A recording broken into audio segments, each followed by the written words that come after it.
so much for coming. Absolute pleasure.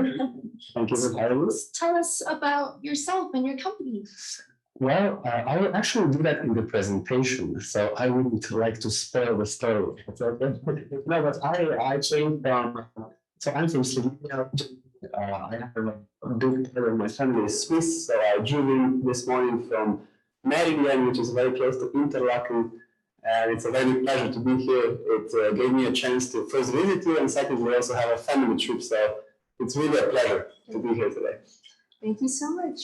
So do you want to maybe tell us a bit more? All right, yeah. So I will be talking about technology today in tourism or in hospitality, but also through our story and how I actually came to this today. So my background is I am the founder of a company called Flexkeeping. As you said, it's a housekeeping and staff collaboration software. And it really all became started about 10 years ago. No! Spoiler, 10 years ago. So 10 years ago, I was a student similar to you. I was just ending my studies and I had a big FOMO, fear of missing out, because I was nowhere traveling when I was studying and all of my friends were traveling. And so I was like, oh my God, I need to go somewhere, live somewhere before I start working, like going into the real life. So to make the story shorter, me and my girlfriend applied for a student program for the USA. It's called Work and Travel. We got a visa and we got placed. I got a job for the summer, and 2 weeks before we went, we found out that we were working at this hotel. It was in West Yellowstone, Yellowstone National Park, and we were working as housekeepers. So I spent 4 months full-time being a housekeeper, and I have to say it was my best summer ever. So I wasn't there for money, right? I was there just for experience, so I didn't mind, and it was really a really great experience. But around halfway, they're working. So this is this picture was taken on the last day, and this was my housekeeping manager on this picture. So why I chose this picture to show you today, because it showed the basic 3 ways how our department and all the staff were communicating in the hotel, and I figured that was quite a problem. So imagine, every day that I came to work, I got a piece of paper, my housekeeping manager got a walkie-talkie, and next to that I got notes. So I was observing, she was running every day through the hotel, checking my paper, going to the room, getting back to my paper, writing down if I made a mistake, went to another 10 housekeepers, all the time, how the front office didn't know if the room is clean or not, and so on and so on. And I was like, okay, we have a smartphone already in 2012. Why don't we have one simple app that everyone can communicate with? And we would save so much time. And this was essentially the idea for Flexkeeping. So in 2013, we found Flexkeeping, which is now known as the housekeeping and staff collaboration software. And the main purpose of Flexkeeping was, and still is, the basic one, to automate a lot of tasks like distributing rooms to housekeeper and similar, save a lot of time.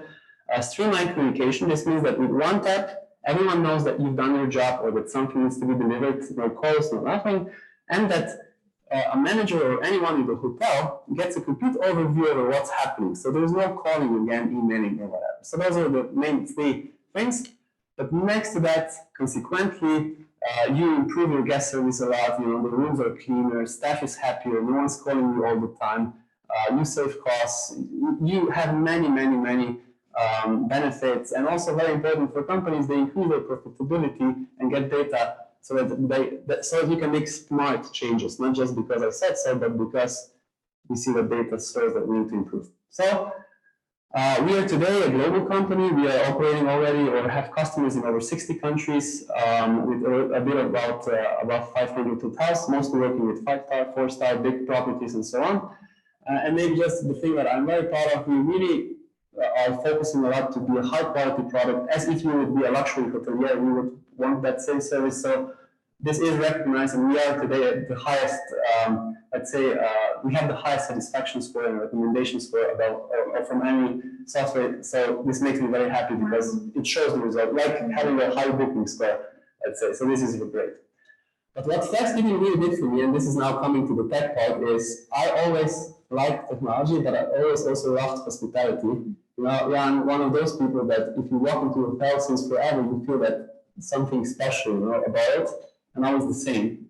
So Flexkeeping kind of became my dream job, and that's what also brought me probably to this day, right? So when starting through 2013, and let's say through the next years, this is a bit lagging, I found out that hotels were always so much behind technology trends, compared to other industries, even other niches inside of travel.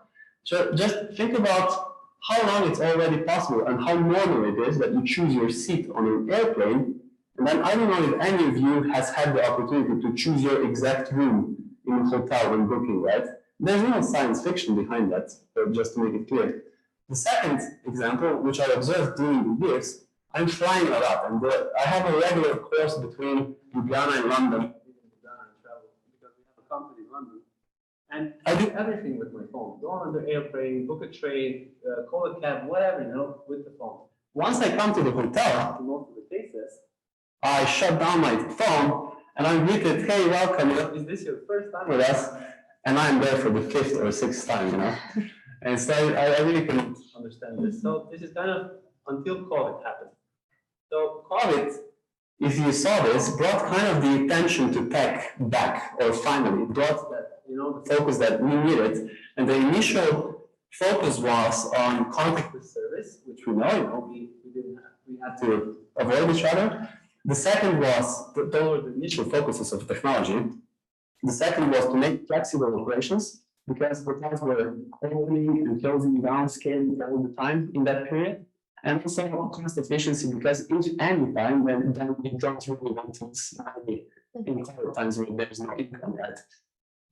So the more important thing is that there are also 3 categories in fact that happened, realizations. So first is that we realize that as much as possible it needs to be automated, because why would you waste resources or time? The second thing is there are many apps, and you can use many apps, but it's important that they talk to each other very well. So integrations are key, and I had a chat with someone today about that already a bit. And thirdly, implementing new tech needs to become fast, easy, and cheap. Every time you think about changing a system, it's like, oh, this is so long. No, it needs to be fast, and this is what we need to do as technology vendors, but we need to also request that. So, just another fact, right? The biggest innovation, so to say, when COVID hit was the QR code. Everyone was having QR code now, but the QR code, the first time it was available on mobile phones was 2011. That's what I was saying, how behind we were. Okay, moving forward, so this is the last now kind of part of the presentation. Because we have limited time, I have only filtered 4 main tech things that I think we should be aware of. The first one is that we all, like this is from a recent study, most of us expect to be able to manage our hotel stay with our mobile phones today, same as we do everything else. So the first biggest priority that I see in hoteliers around the world is providing the digital journey, and then the check-in and check-out process, the paying of things, these things. And I just want to mention, because someone said that your school is connected with Apple, they released what I think one of the biggest industry leaders, having the ability to have the room key into Apple Wallet is the type of innovation that needs to happen. I'm very excited about this. Can't wait to be able to use it, because I use Wallet all the time. The important thing about the digital journey is that if you are a hotelier, you understand what is your product as a hotelier, who are your specific guests, and what they expect from your product. Not every hotel needs to be completely self-service. You need to understand what your guests expect. And I have 3 examples of this when I was traveling during the last 2 months. And I think they're quite well designed. So the first example was in September, I was in Australia, and I visited one of our clients, which is the Blue Bondi at the Bondi Beach. And they have a completely automated experience. So you come there, like normally, you can go into the room, check out, and online check in, and that's it. But because it's at the Bondi Beach, that's fine. The product is made in a way that you don't need more, and it's fine. It's about hanging at the beach, stuff like that. They have full neutral places, so you don't miss the personal touch, and it works very well. Another example, I don't know if anyone heard about Ruby hotels. They are very new, but to me, I like that brand very much. And I was there 2 weeks ago in London. online check-in, sorry. And then you come, and the bar is actually the reception. You tap in your reservation. In the meantime, they talk to you. They give you a coupon for a beer if you're really cool, you know. And it's a seamless. It's in person but automated. See, that's their product. So again, it's a different experience, and it works really well. And then last example that I have, the next day, the next day I was at a townhouse in London. Townhouses are a bit more upscale, let's say. I also could online check in, but I was awaited by a person. They gave me an old school metal key, not even a card. But again, because it was that kind of an environment, I really liked it, and I didn't mind. You know, I had a great time talking to that person. So depending on the product, you can scale your digital journey, and it works. Okay, next topic I want to mention is robots, because it's super important. They're already a solution that is in place. Maybe some of you know them more, maybe some less, but they are here and they will be here, you know, doing the repetitive things, the back office things, and so on. And you should be aware of that. One thing that we should also become aware of it is the social impact. This is my son on this picture, and behind the robot is my niece. And we were having a drink with my family at a restaurant, and this robot served us the drinks. And what happened was my son and my niece were playing with this robot for 15 minutes, chasing the robot, and they thought it's a cat because of the face, you see, and he was like, "Daddy, Daddy, can I chase the cat?" You know, but what made me realize is that they will have a social impact on how people are feeling, and what that means in hotels. Imagine a robot assisting a housekeeper, you know, bringing towels, bringing away linen and stuff like that, but when the room is clean, the robot, yeah, great job, you know, and they will play also that kind of a role. Maybe it sounds funny and maybe it's also weird and wrong, but let's start being aware of that. I think this will have an impact, and maybe it's also good, you know, it's maybe not bad. And then the metaverse, we have to mention the metaverse. That is the 3 or 4 that I want to mention. I don't know how many of you know metaverse, like what it is, or in that. Anyone? Yes, some? Yes, okay. Well, I won't go into that. I know that we are going to have a course on it in January. But just be aware of it. It will change 3 things. One is we sell the experiences. So important to see and listen and everything, you know, any hotel experience in the world. It will change how you organize and how you also sell events like this. And it will change how we train staff. Since we are in hotel school, training is a big problem, or a big challenge. And one of the early adaptations of the metaverse, I was just in London also discussing this at some conference, is training. Imagine that now we can train one staff member to show him or her any hotel room in the world, if it's replicated with the metaverse, how much more knowledge you can get with metaverse. Okay, and so last and fourth thing, sorry I'm bombarding info, but the technology topic, we will be talking for 3 hours. The last thing I want to mention is data. So all this tech is producing a lot of data, and data is really something that enables us to change how we manage, run hotels, and everything. And for today, I prepared an operational example. What I mean by that, okay? So in operations, we usually look at high-level KPIs. Let's say how many rooms on average does one clean, how fast do you deliver service to the room, stuff like that. And that's fine, that's the highest level. But if only you look at the high level, you don't see it. It's like an iceberg, and that's just one KPI. If you look underneath it from different angles, you get so many opportunities. And here's a simple example that I prepared, which is a real-life example. So let's say in a hotel, we looked at the number of maintenance issues they had in a month. And usually what they would do in hotels is they would look at this, they would say, those are the 5 most common categories, we need to fix this, and we're fine. Maybe a little bit about who did them, and that's it.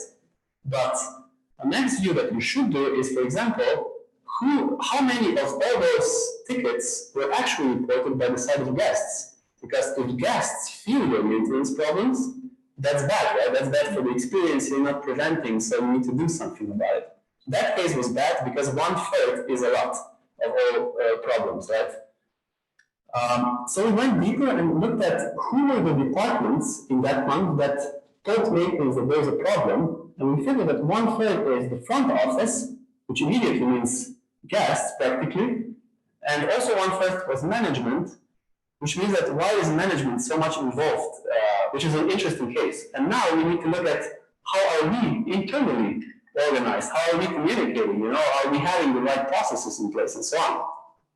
Next one, so there's two more and then I'm done. Next one, and this one is super interesting, the graph shows the time in the day when we were reporting the issues and then when we were also fixing the issues. Those are the pillars. And you see, this graph should just go up and down. But after 3 p.m., when guests come back, you again see a small bump, you know, which again shows us, oh shit, sorry, oh damn it. We are not doing our job, right? We are not able to fix the problems. They're again repeating themselves. And if you really want to understand, this is where text come even more in place. The upper part is, let's say, from Flexkeeping, when staff will be reporting. You see that as upper left, and the bottom left will be when the facing that where the rest could report the issue. And then you see the difference, and then the rest are feeling and reporting the issues. So data in operations and in general is really giving us so many opportunities for improvement, but just look at it from various perspectives to really figure out what's out there. So to wrap up on data, not just that, we will be soon able to understand the profitability of every individual in the room, not just groups, but you, me, because there's so many data collected, and this will also impact how we sell, how we market, how we manage properties. It's interesting. I think this will happen in 5 years maximum. So to finalize, digitizing is not that complicated, really. And how to start, you know, if you're not, you don't have to have a huge strategy for getting or huge AIs in place all the time. Just think about using that, you know, and this is not or even more. So if you're thinking about how to streamline my experience, you have at least 10 opportunities, you know, already, and not everything is science fiction. So think about that, you know. Digitizing experiences for guests is just like another human being that is already involved into the same tech, you know, in general. And then on top, there is a strategy that you can implement. And in general, my topic today was digital versus analog. It's not about that, right? It's about digitizing operations for staff so that they can be analog and you know, face to face with guests, right? That's the real experience. And then for guests, so they can actually spend time on vacation, not waiting to check out or check in and similar. So that's it. I'm sorry I was a bit longer, but it's really interesting. So to sum up everything is not to shorten time by working itself on finding the problem, but already having the solution and easier way of communicating. yes. One of my biggest questions I would have, first of all, would be, so we understood the overall functionalities of the application, but which departments exactly would you say in the hotel would benefit from it? Okay, I have Flexkeeping. For the application itself, which ones? Okay, so in case of that question, I prepared an appendix. So the main products of Flexkeeping, I'm not going to have, just so you see the area, don't worry. So the department's answer is all departments. We want to be a comprehensive solution so that every team member in every department can do the basic communications and work organization for Flexkeeping. The main products are housekeeping, organizing work, updating room services, everything in it, team communication. So if you have a meeting, if you have an event, if you need to organize that, if there's any extra services, that's what's covered. Maintenance tickets, SOPs, you know, having videos, photos, etc. Analytics, of course, that's what I was talking about. And also stuff like lost and found, many things. So the core departments are housekeeping, maintenance, front office, management, and then it goes to kitchen. We do a lot of stuff. So it could be after declined in several versions. Any service that needs to be done or delivered, any task in back of house, also guest facing, we cover that, we automate that. This is our purpose to streamline that. It's pretty amazing. Another question, Luka? I would actually like to invite the audience for some questions, if there's any questions that the audience would like to ask. If not, we do have one from online. We have one over there. Would you please? Oh, yes, please. So when you came up with the initial idea for Flexkeeping, how did you exactly execute it to get to the final product? Wow, that's another 1 hour presentation. No, so the short story is, so I founded the company with my best friend. None of us is a programmer. We are economists. I studied economy, but he's more tech savvy. So before Flexkeeping, we started doing a company. We didn't really know what to do. We just knew that we want to have a company. He was building a bit of websites with WordPress, stuff like that. And then we found a group of other young guys that were programmers, also starting, and then we agreed to collaborate. They later became our also team members, so we joined. And that was it, we started, like, we had the idea, we needed some knowledge, we got that as well, and then we just started. It's a really, I'd love to tell that story, but it's 1 hour easy to develop those 10 years of, we just went for it. I don't know. Yes, for sure. there's a question. Yes, ma'am. I'm just curious,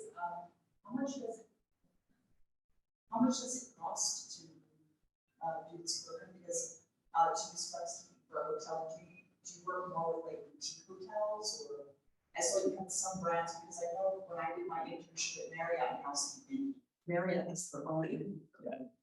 So it might be difficult for you, maybe like with certain big brands that already have something built internally. Yeah. So the thing with that is that's a very good question. So how we charge is we have a per payment fee. It depends on the size a little bit. I have to download it later. So we rent the software as such. We don't sell it as such, but it can be rented monthly. We mostly work with big properties and big chains, also with similar products like Marriott has. So four-star, complex resort, leisure primarily. So we are the best at high luxury service, where there's really focus on high quality and complex operations to deliver that quality. So we are really good at that.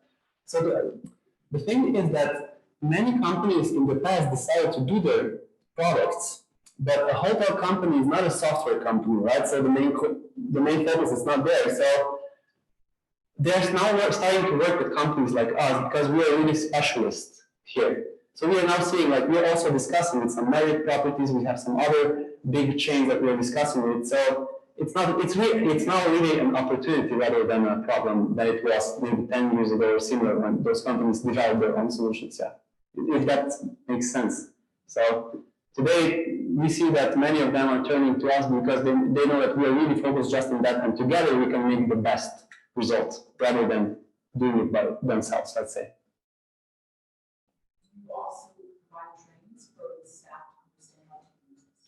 Yes, training is the most important thing because it's as staff for hotels. If they are well trained, they will use the system well, and then you'll have all the advantages of the system. And the opposite, if they don't know how to use it, it's a waste. It would be a waste of the system, actually. Yeah. Thank you.